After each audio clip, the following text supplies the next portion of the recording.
ఒకటి రెండు నెంబర్లు కొంచెం అటో ఇటో కానీ డెఫినెట్గా ఇదే స్థాయిలో లీడ్ వాన్ కూడా ఉంటుంది అనేటువంటి మాట. ఏంటి దీన్ని ఎలా చూడాలంటారు? ఇది ఎస్ మురళి, తమిళనాడుకి సంబంధించి అయితే దాదాపుగా విజయ్ అంటే ప్రభుత్వాన్ని ఏదో అన్న డిఎంకేతో కలిసి ప్రభుత్వాన్ని ఏర్పాటు చేయడం అనేది దాదాపుగా ఖరారు అయిపోయిందని చెప్పుకోవచ్చు. అతని విషయంలో యాక్సిస్ మై ఇండియా కానీ లేదంటే మరికొన్ని సంస్థలు చెప్పినటువంటి లెక్కలన్నీ కూడా కరెక్ట్ అయ్యాయి అనేది అయితే మనకి స్పష్టంగా అర్థమవుతుంది.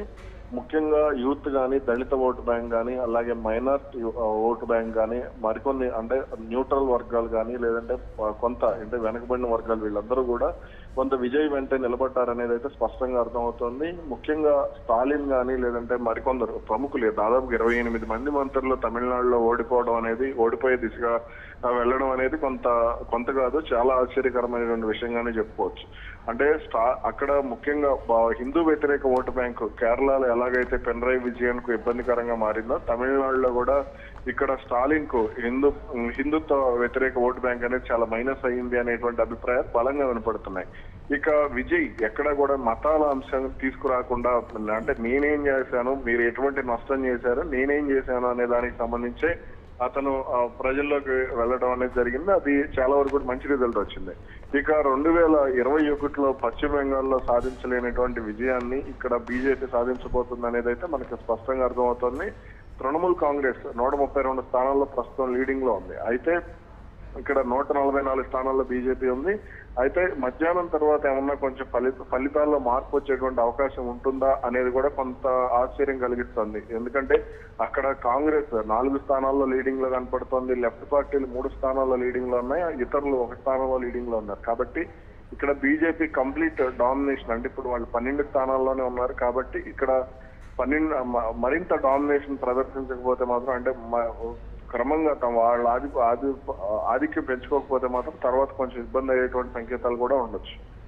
ఎస్, తమిళనాడులో పనిచేసినటువంటి కీ ఫ్యాక్టర్ అనేటువంటి మాటకు సంబంధించి ఏంటి మీరు ఎలా చూస్తారు? అంటే ఈ మెజారిటీని ఎవరు కూడా ఎక్స్పెక్ట్ చేయనటువంటి పరిస్థితి.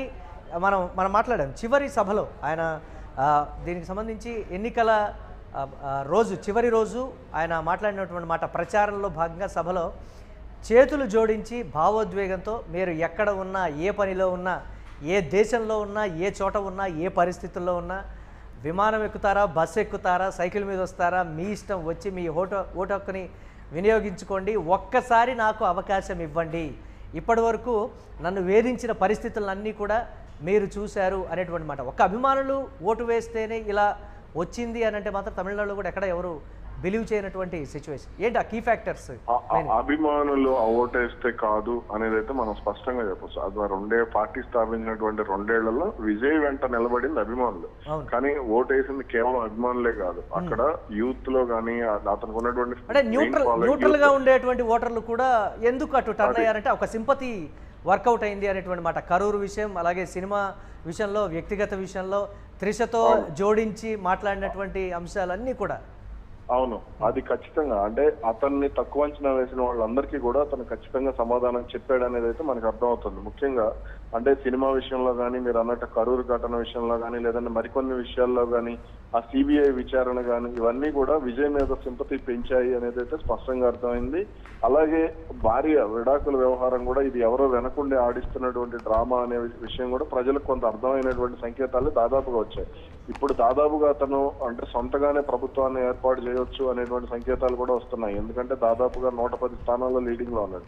ముఖ్యంగా రైతు అంటే కొంత రైతుల ఓటు బ్యాంక్ కానీ, లేదంటే యూత్ ఓటు బ్యాంక్ కానీ, మైనారిటీ ఓటు బ్యాంక్ కానీ, మరికొన్ని కీలకమైనటువంటి న్యూట్రల్ ఓట్ బ్యాంకును కానీ తన వైపు తిప్పుకునేటువంటి విషయంలో అంటే సాధారణంగా తమిళనాడులో ఒకసారి ఒకళ్ళు గెలిస్తే మరోసారి మరొకళ్ళు గెలుస్తూ ఉంటారు. కాబట్టి అది ఇక్కడ ఈసారి కొత్తగా ఎంట్రీ ఇచ్చినటువంటి విజయ్కి అది కలిసి వచ్చింది. అంటే తనకున్నటువంటి స్టార్ ఇమేజ్ కానీ, అక్కడ మార్పు కోరుకుంటున్నటువంటి ప్రజలకు కానీ, అన్న డిఎంకే అనగానే కొంత అంటే బీజేపీ ఫ్లేవర్ అనేటువంటి ఫీలింగ్, నార్త్ ఫ్లేవర్ అనేటువంటి ఫీలింగ్ రావటం, అలాగే ఇక్కడ డిఎంకే విషయంలో కొంత వ్యతిరేకత ఉండటం, హిందూ వ్యతిరేక ఓటు బ్యాంక్. విజయ్ పవన్ కళ్యాణ్ పోల్చి చూశారు కదా వెంకట్, ఏంటి మనం అతను మొదట కూడా అంటే మొదటిసారి ఎన్నికల్లో పోటీ చేసినప్పుడు కూడా 2 స్థానాల్లో పోటీ చేయడం కావచ్చు, వ్యక్తిగత విషయాలు కావచ్చు, రాజకీయపరమైనటువంటి కామెంట్స్ కావచ్చు, రాజకీయ పరిణితి, సభల్లో మాట్లాడినటువంటి విధానం, ప్రజల్లోకి వెళ్ళినటువంటి విధానం, అక్కడ ఆయన సూపర్ స్టార్, ఇక్కడ ఈయన సూపర్ స్టార్, ఒక పెద్ద ఇమేజ్ ఉన్నటువంటి స్టార్స్.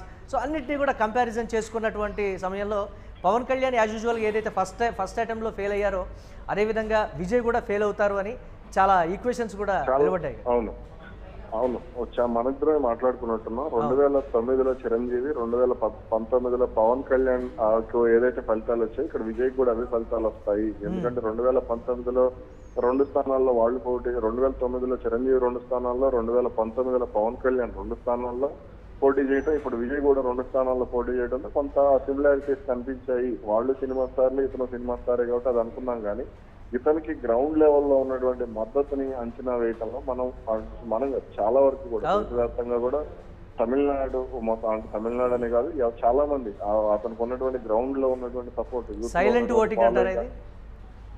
అర్థం కాలేదు. సైలెంట్ ఓటింగ్ అంటారు. Silent vote bank exactly. అంటే మనం 2019లో పవన్ అన్నకు ప్రాణం ఇస్తాం, జగన్ అన్నకు ఓటేస్తాం అనేది ఇక్కడ నడిచింది. కానీ ఇక్కడ విజయ్కే ప్రాణం ఇస్తాం, విజయ్కే ఓటేస్తాం అనేది ఇక్కడ తమిళనాడులో నడిచినటువంటి పాలసీ. అది ఖచ్చితంగా విజయ్కి ప్లస్ అయింది. సినిమా స్టార్ రాజకీయాల్లోకి వస్తే అంటే సక్సెస్ అవ్వగలరు అంటే రజనీకాంత్ కో లేదంటే కమల్ హాసన్ తో సాధ్యం కానిది ఇప్పుడు గతంలో ఎంజీఆర్ కానీ జయలలితకి కానీ ఎలాగైతే కుదిరిందో ఇప్పుడు విజయ్ కూడా దాదాపుగా అటువంటిదే కుదిరిందని చెప్పుకోవచ్చు. డిఎంకేతో పొత్తు పెట్టుకున్నటువంటి పార్టీస్ లిస్ట్ కూడా మనం చూసాం. ఒక మాజీ ముఖ్యమంత్రి కూడా వెళ్ళి ఆ పార్టీ తరఫున అంటే ఆ పార్టీలో కూటమిలో భాగమయ్యి గెలవడం కావచ్చు, లేకపోతే విజయకాంత్ పార్టీకి సంబంధించి కూడా పర్టికులర్ ఒక 7-8 స్థానాల్లో ప్రభావితం చూపగలిగినటువంటి ఆ పార్టీ కూడా కలవటం, ఇతర పార్టీలు కూడా మద్దతు ఇవ్వడం అంతా చూస్తుంటే ఏంటి అసలు ఆ పరిస్థితులకి ఇప్పుడు వచ్చినటువంటి రిజల్ట్స్కి ఎక్కడా ఓటర్లు ఎందుకు బిలీవ్ చేయలేదు డిఎంకేని అనే దానికి సంబంధించి. డిఎంకే అంటే మాకు ఇష్టం లేదు లేకపోతే వ్యతిరేకమని మేము చెప్పడం లేదు, కానీ ఈసారి విజయ్ ఎదుర్కొన్నటువంటి పరిణామాలకు విజయ్కి అవకాశం ఇచ్చామనే కోణంలోనే ఈ రిజల్ట్స్ ఉన్నాయి. చూడొచ్చంటారు అలాగా? అవును. అంటే ఇక్కడ డిఎంకే విషయంలో ముఖ్యంగా కొన్ని ఫ్యాక్టర్స్ అంటే ముఖ్యంగా ఉదయనిధి స్టాలిన్ విషయంలో అక్కడ ప్రజల్లో వ్యతిరేకత వచ్చింది అనేటువంటి భావన కూడా కొంత ఉంది. ఎందుకంటే రాజకీయాలు హలో సన్ స్ట్రోక్ అనమాట. అంతే అలాగే చూడొచ్చు. అంటే గతంలో మామూలుగా వారసత్వ రాజకీయాల విషయంలో అన్నా డిఎంకేలో సమస్య లేదు. అలాగే ఇప్పుడు విజయ్ విషయంలో కొంత అంటే విజయ్ కొత్తగా వచ్చాడు కాబట్టి విజయ్ కూడా వారసత్వ రాజకీయం కాదు కాబట్టి అది కూడా అతనికి కలిసి వచ్చినటువంటి అంశం. కానీ డిఎంకే విషయానికి వస్తే ఉదయనిధి స్టాలిన్ అంటే స్టాలిన్ ఒకవేళ మళ్ళీ గెలిస్తే ఉదయనిధి స్టాలిన్ సీఎం చేస్తారు అనేటువంటి ఫీలింగ్ కూడా చాలా వరకు అక్కడ ప్రజల్లో పదపడినటువంటి పరిస్థితి. అలాగే ఇక్కడ అన్నా డిఎంకేకి కొంత మైనస్ అయినటువంటి అంశాలు కూడా మనం చూస్తే అక్కడ అన్నమలై కానీ వీళ్ళు ఇలాంటి వాళ్ళు కొంత యాక్టివ్ గా లేరు, వీళ్ళు అసంతృప్తిగా ఉన్నారు. ఎందుకంటే బీజేపీకి బూస్ట్ తీసుకొచ్చినటువంటి రాజకీయ నాయకుడు అతను కాబట్టి అటువంటి వాళ్ళు కొంత సైలెంట్ అవడం ఇవన్నీ కూడా నెగిటివ్ అయినటువంటి అంశాలు. ఏది ఎలా ఉన్నప్పటికీ కూడా విజయ్ మాత్రం సైలెంట్ ఓట్ బ్యాంక్ తోనే అంటే అతనికి న్యూట్రల్ ఓటర్లు కూడా అతను వెంట నిలబడ్డారు అనేది అయితే రిజల్ట్స్ స్పష్టంగా చెప్పడం జరిగింది.